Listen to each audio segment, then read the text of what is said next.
करेंगे अपन। एरर्स होता क्या है बेसिकली, व्हाट इज एरर? किसी को आइडिया एरर क्या होता है?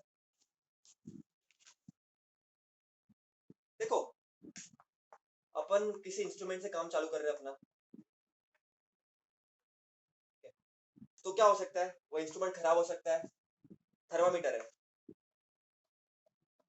0 डिग्री है, 10 डिग्री है, लेकिन कभी कभी ऐसा हो सकता है कि बराबर मार्किंग ना की हो, इंस्ट्रूमेंट ने खराब तरीके से इंस्ट्रूमेंट को बनाया गया हो, बराबर, तो अपने को परफेक्ट रीडिंग नहीं मिलेगा ना अपने को। समझ रहे हो? तुम लोग को लगेगा तुमको परफेक्ट मिल रहा है कि नहीं मिल रहा होगा। तो इंस्ट्रूमेंट का खराब होना, इंस्ट्रूमेंट का बराबर ना बनना, उसके बाद जो अपन फॉर्मूला यूज कर रहे हैं या कंसेप्ट अपन यूज कर रहे हैं वो शायद गलत हो सकता है कभी कभी। जैसे तुमको पता है H is equal to 2t cos theta r rho g, ये तुमको ना लिखा हुआ है फॉर्मूला, तुमको बताया है। यहाँ पर मैं कुछ एक और यूज कर दूं, टी के बदले में कुछ और पुट कर दूं, लेट्स से f, तो क्या हो जाएगा? बदल जाएगा ना चीजें, फॉर्मूला बदल जाएगा। तो कंसेप्ट फॉर्मूला मैंने बराबर यूज नहीं किया है, या तो जो पर्सन एक्सपेरिमेंट कर रहा है वो ढंग से नहीं कर रहा, कुछ प्रॉब्लम कर रहा है, क्रिएट कर रहा है, या तो फिर जिस टेम्परेचर में मुझे एक्सपेरिमेंट चाहिए, फिजिक्स केमिस्ट्री में क्या होता है, एक परफेक्ट टेम्परेचर मुझे एक्सपेरिमेंट चाहिए, लेकिन टेम्परेचर बढ़ रहा है घट रहा है, प्रेशर बढ़ रहा है घट रहा है, तो बाहर की जो एक्सटर्नल प्रॉब्लम्स है वो भी हो रही है। तो ये सब चीजों के जरिए फॉर्मूला एरर हो सकता है, गलतियां हो सकती है। और फिजिक्स में एरर को समझना बहुत जरूरी होता है बच्चों। बिना एरर को समझे तुम कभी भी राइट आंसर नहीं ला सकते। तुमको लगेगा तुम राइट जा रहे हो, लेकिन एक्चुअल में तुम राइट नहीं जा रहे होते हो। कितने लोगों की बात समझ रही है? कितने लोगों की बात समझ रही है? समझा। बच्चों लोग एक चीज समझना, एक मैं लाइन लिखा देता हूँ, तुम्हारी जिंदगी बदल जाएगी इससे।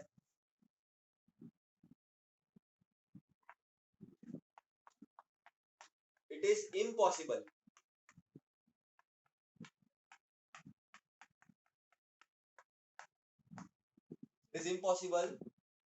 टू फाइंड असली वैल्यू, असली वैल्यू, असली वैल्यू को बोलते हैं ट्रू वैल्यू, एकदम सच्ची value. It is impossible to find true value of any physical quantity. बच्चों, तुम जो मेजर करते हो वो कभी भी ट्रू वैल्यू नहीं होती, याद रखना। कुछ ना कुछ तो प्रॉब्लम होगा ही, कुछ ना कुछ तो गड़बड़ होगी ही। So it is impossible to find the true value of any physical quantity.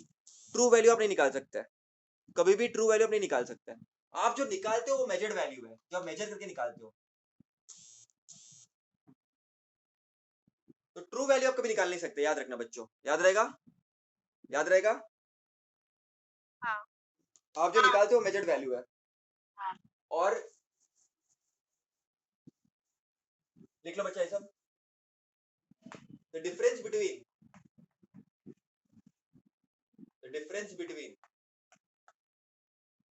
True value and measured value is error, is error.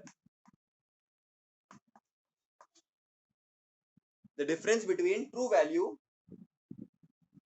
the difference between, sorry, measured value and true value is error. एक ही बात है, difference लेते हैं measured value true value का, मतलब कुछ ना कुछ तो डिफरेंस होगा, 0.00001 का क्यों ना हो, लेकिन डिफरेंस होगा। 100% तुम बोल नहीं सकते मैं सही निकाला है, 100% तुम क्लेम नहीं कर सकते, ये चीज याद रखना बच्चों। क्लियर है इतना? इतना क्लियर है? हाँ हाँ हाँ हाँ हाँ। बच्चों आप समझने की कोशिश करना।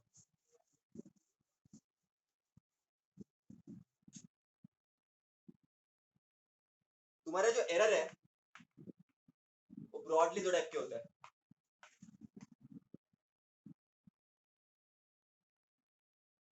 एक तो होता है सिस्टमैटिक एरर, लिख लो बेटा, साइड बाय साइड लिखते रहना। सिस्टमैटिक एरर, अच्छा लिखते जाना side by side. Systematic error होता है, और दूसरा होता है रैंडम एरर। मतलब बताऊंगा, डोंट वरी। फिजिक्स में काफी इंपॉर्टेंट है बच्चों। अब सिस्टमेटिक एरर क्या होता है? सिस्टमेटिक एरर क्या होता है?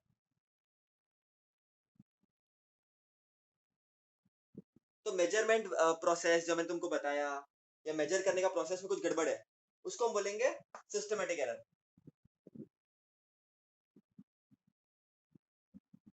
जैसे समझो फॉर एग्जांपल थर्मामीटर है, थर्मामीटर का बराबर से उन्होंने मेजर नहीं किया उसको, वो टेप बराबर नहीं लगाई है थर्मामीटर की, वो रीडिंग्स, वो मार्किंग्स बराबर नहीं लगाई है उन्होंने, तो ये मार्किंग्स बराबर नहीं लगाई है, तो ऐसा बहुत बार होता है। सस्ती क्वालिटी के लोगे, चाइना माल लोगे तो ऐसा ही होगा। ठीक है, तो उसमें भी बहुत सा टाइप होता है। तो मैंने तुमको बताया ना, प्रॉपर कैलिब्रेशन नहीं है। कैलिब्रेशन मतलब क्या? प्रॉपर मार्किंग नहीं है, प्रॉपर आप मेजरमेंट नहीं ले रहे हो, प्रॉपर फॉर्मूला वगैरह यूज नहीं करो, तो सिस्टम वो सब आएगा सिस्टमेटिक एरर में। वो एरर तुम कम कर सकते हो, तुम्हारे कंट्रोल में होता है वो। तुम कम मतलब 100% कम नहीं कर सकते, पर तुमको पता होता है अच्छा इंस्ट्रूमेंट गलत है, वो गलत है, मतलब तुम उसको परफेक्ट कर सकते हो अच्छे अच्छे इंस्ट्रूमेंट यूज करके, तो ये तुमको पता होता है कहीं ना कहीं पे। तुम समझ रहे हो मैं क्या बोल रहा हूँ? तो ये कंट्रोल वेरिएबल होता है। कंट्रोल्ड कह सकते हो, कभी तुमको पता ही नहीं थर्मामीटर कैसा होता है, फिर तुमको कंट्रोल नहीं बोल सकते। तुमको पता है थर्मामीटर ऐसा होता है और ये गलत दे रहा है मुझे, तो तुम पता कर सकते हो। अच्छा अच्छा। और उसमें पहला आता है इंस्ट्रूमेंटल एरर। इंस्ट्रूमेंटल एरर बच्चों, मैं तुमको इसका पीडीएफ शेयर कर दूंगा, तुम मेरा नोट्स बना लेना, इसके नोट्स बना लेना प्रॉपर तरीके से, लर्न वन कर देना, एग्जाम बोर्ड्स में आता है। अब मैंने बताया थर्मामीटर बराबर नहीं है उसका। थर्मामीटर में देखो फॉर एग्जांपल, थर्मामीटर में समझो 10 डिग्री इधर होना चाहिए, एक्चुअल में इन्होंने ऊपर प्लेस किया, नीचे प्लेस कर दिया गलती से, तो उसको हम क्या बोलेंगे? इंस्ट्रूमेंटल एरर बोलेंगे। बराबर से कैलिब्रेट नहीं किया, उसको बराबर से रखा नहीं है। उसके बाद ये समझो, ये एमीटर है, जीरो होता है इसका रीडिंग होता है ना अलग अलग। तो जब करंट फ्लो नहीं कर रहा है तो ये जीरो पे होना चाहिए एरो, ये 0 एम्पियर करंट फ्लो कर रहा है, लेकिन वो जीरो पे ना होकर के उसके थोड़ा आगे होता है, थोड़ा पीछे होता है, तो वो क्या होगा? ये वो गड़बड़ हो जाएगी। वो किसकी गड़बड़ हो जाएगी? इंस्ट्रूमेंट की गड़बड़ हो जाएगी। उसमें गलती अपनी क्या है? इंस्ट्रूमेंट की गलती है। अब कोई बच्चा उसको गलत तरीके से यूज करेगा, जब हम भी जब पढ़ते थे कॉलेज में, तो हम भी, हमारे पास साथ भी बहुत होता था ऐसा इंस्ट्रूमेंटल एरर। जीरो पे नहीं है वो, जीरो के आगे पीछे तुमको मैनिपुलेट करना पड़ता था थोड़ा सा, तो मजा आता था, वो एक अलग ही मजा था इंस्ट्रूमेंटल एरर का। और हम जो एक्सपेरिमेंट करते बेटा लैब में ना हमारे लेवल पे, तो वो उस पर फर्क भी नहीं पड़ता इतना कुछ इसका। हाँ, लेकिन जो सेंसिटिव एक्सपेरिमेंट्स है, जो हाई लेवल रिसर्च पे होते हैं, उसके लिए ये सब चीजों का बहुत ध्यान रखना पड़ता है बच्चा, वरना नहीं चलता है। हाँ? मैं बोल देता हूँ ये सब चीजें तुम लोगों को।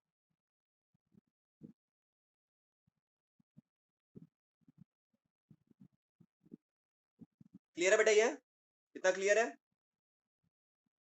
हाँ हाँ। अब दूसरा है बच्चों, लिख लो, एरर ड्यू टू imperfection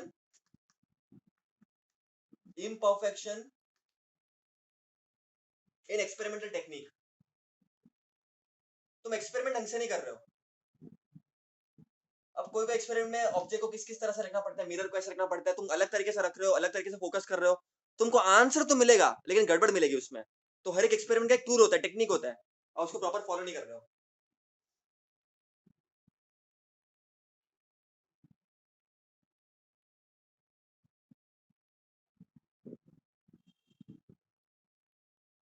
उसके बाद आता है पर्सनल एरर।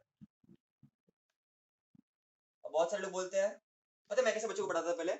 मेजर क्या बोलते हैं, problem in the instrument is instrumental error, problem in experimental technique is experimental error, and problem in person is called personal error. Personal, अब देखो क्योंकि एक्सपेरिमेंट में कैसा होता है, तुम्हारी आंख बहुत सटीक होनी चाहिए, तुम्हारी आंख का देखना, नजरिया बहुत जरूर, रीडिंग कब आ रही है किस टाइम पे। पता है तुम लोग ने पढ़ा था होप्स अपैरेटस पढ़ा था, याद है? हाँ थर्मामीटर था, ये सब था। तो वहां पर टाइम के साथ है ना आपको रीडिंग लेनी पड़ती है। तो कभी कभी क्या होता है, अब किसी किसी टाइम को छूट जाती है टाइम तुम्हारा, तो रीडिंग प्रॉपर नहीं आती, तो तुमको ये सब चीजों का ध्यान रखना पड़ता है।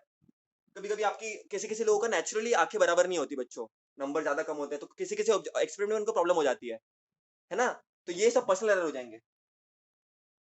फिर ये चैप्टर में हम पैरेलैक्स मेथड की मैं लास्ट में बात करूंगा, वो थियरी पार्ट है, वो बोर्ड्स में आता है और थोड़ा उसके एमसीक्यूज भी आते हैं, तो मैं तुमको बताऊंगा वो भी प्रॉब्लम होती है यहाँ पर, वो मैं बताऊंगा आगे डिटेल में, डोंट वरी। लेकिन पर्सनल एरर मतलब क्या, लोगों की प्रॉब्लम, क्योंकि आग की प्रॉब्लम होती है, कुछ प्रॉब्लम होती है, कैसे प्रॉब्लम होती है, तो अलग अलग चीजों की वजह से प्रॉब्लम होती है।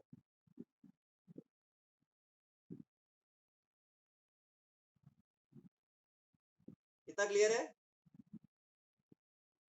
हाँ अब नेक्स्ट इज रैंडम एरर्स। बच्चों ये सब समझो, फॉर एग्जांपल मैंने सब ध्यान दे दिया, मैंने इंस्ट्रूमेंट भी बराबर से ले लिया, मैंने टेक्निक भी बराबर यूज की, मैंने फॉर्मूला कंसेप्ट सब राइट यूज किया, मैंने वो इंसान फॉल्टी इंसान को भी हटा दिया, उसकी जो आंखें जिसकी अच्छी है उसको ले लिया एक्सपेरिमेंट करने के लिए। लेकिन बच्चा रैंडम एरर पे, रैंडम मतलब रैंडम, इसमें अपना कोई कंट्रोल नहीं है, इसमें अपना कोई कंट्रोल नहीं है बच्चों। जैसे फॉर एग्जांपल एक्सपेरिमेंट करते करते टेम्परेचर चेंज हो गया, प्रेशर चेंज हो गया, और तुमको क्या चाहिए था कि एक्सपेरिमेंट एक पर्टिकुलर टेम्परेचर प्रेशर पे हो। जैसे तुमको पता है Ohm's law equal to IR, पता है ओम्स हाँ लॉ? बच्चों ये ना, ये कांस्टेंट टेम्परेचर पे होना चाहिए, कांस्टेंट टेम्परेचर पे। लेकिन समझो अभी गर्मी का सीजन चालू है, कुछ सीजन चालू है विंटर का, और टेम्परेचर बदल रहा है, बहुत बदल रहा है, कुछ ग्लोबल क्राइसिस हो गया, टेम्परेचर बदल रहा है, तो बच्चों एक्सपेरिमेंट ये वैल्यू फिर तुम यूज नहीं कर पाओगे, तुम ये फॉर्मूला यूज नहीं कर पाओगे, तब फिर एरर तुमको आएगा। तो उसमें तुम कुछ नहीं कर सकते, अगर टेम्परेचर बाजू बाजू का चेंज हो रहा है, प्रेशर चेंज हो रहा है, तुम कुछ नहीं कर सकते, वो रैंडम एरर है।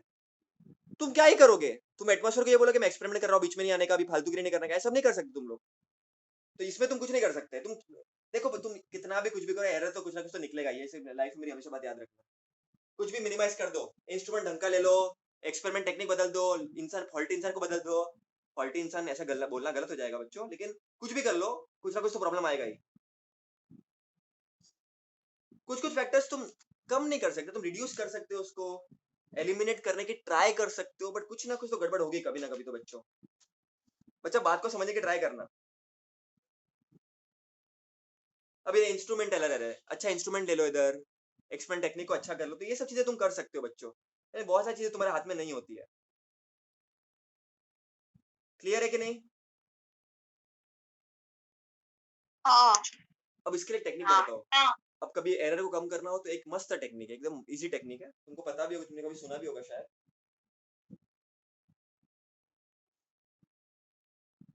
What we do is we remove mean.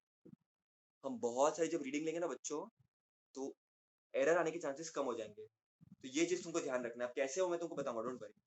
तो we have to take a large number of reading, large number of reading. अब लार्ज नंबर ऑफ रीडिंग कैसे लेते हैं, किस लिए लेते हैं, वो सब बताऊंगा तुम लोगों को मैं, लेकिन ये चीज याद रखना फिलहाल के लिए, इतना लिख लो बेटा, इतना लिख लो। Systematic error, random error, systematic में 3 और रैंडम मैंने बता दिया। अब इसका मैं पीडीएफ सेंड कर दूंगा, इसके नोट्स बना लेता।